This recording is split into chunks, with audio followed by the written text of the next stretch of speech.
Michael Kaplan was one of the most superhuman creators on this project.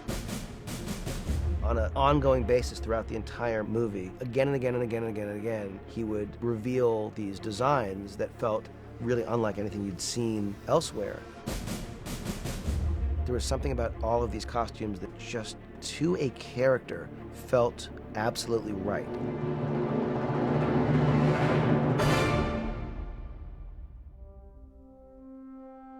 What I knew was important was to give people the same world that they remembered, and so we added a lot more patina, a lot more detail, taking the origins and then adding 30 years of change was how we went about creating this new world. It didn't really hit me that I was in Star Wars until I walked in to meet Michael Kaplan, who was showing me the costume designs. He was by far the most difficult character to nail down. I think it had to do with the helmet, and J.J. was our barometer. He looked at hundreds of sketches, and he said, it's very close to what I'm looking for, but keep working at it, keep working at it. There's more investment been put in this than probably any other element, and so it took a lot of attempts before it came down to this. I think the guys did a really good job. J.J. always wanted him to have a cape and a hood. What they had created was so good, I had to try to live up to it.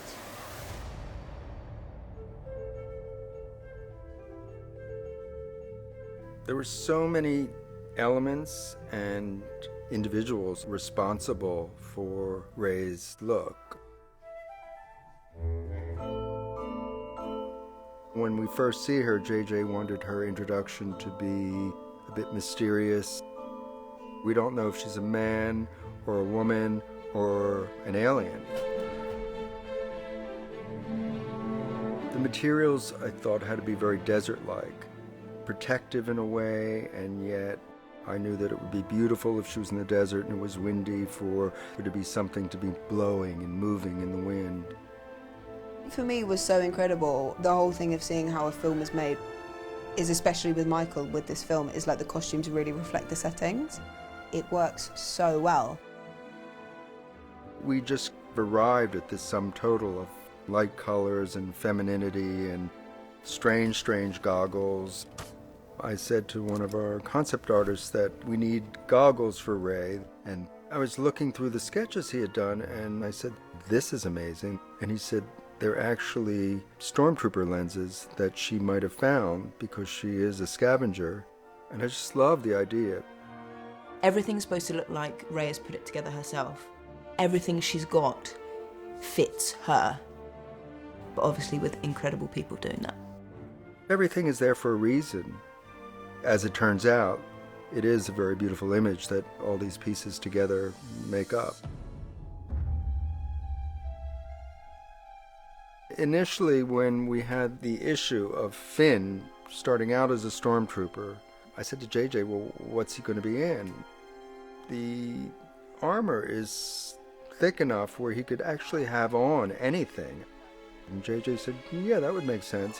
He said, except he's going to be dressed all in black. And I said, yeah, but he's in the desert, so he could get very, very dusty, so then we don't see our hero in totally black clothes for the whole movie. So that seemed to work, where the pants and shirt got dustier, and once he puts the jacket on, it's somehow a complete costume change.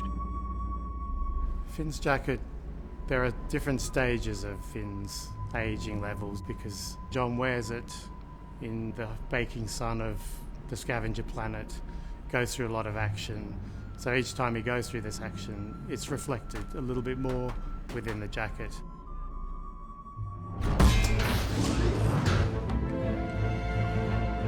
In Harrison's case, we knew who Han Solo was. His personality hadn't changed, and also Harrison looks great.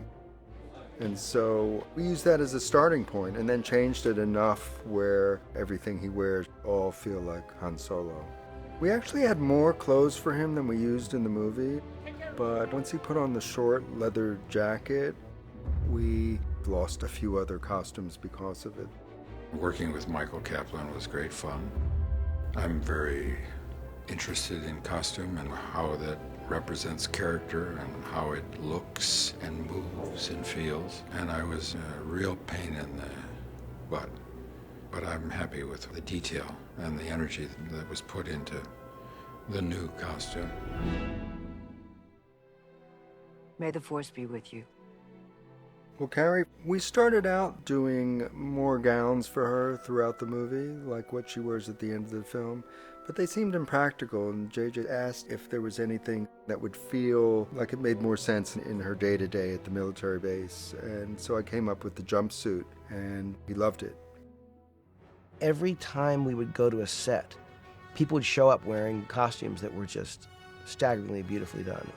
Whether it was the villagers on Jakku or the people at the outpost where you meet Rey, or whether it was the gangs that Han Solo's confronted by, or all the characters at Maz's castle, or the new stormtrooper uniforms.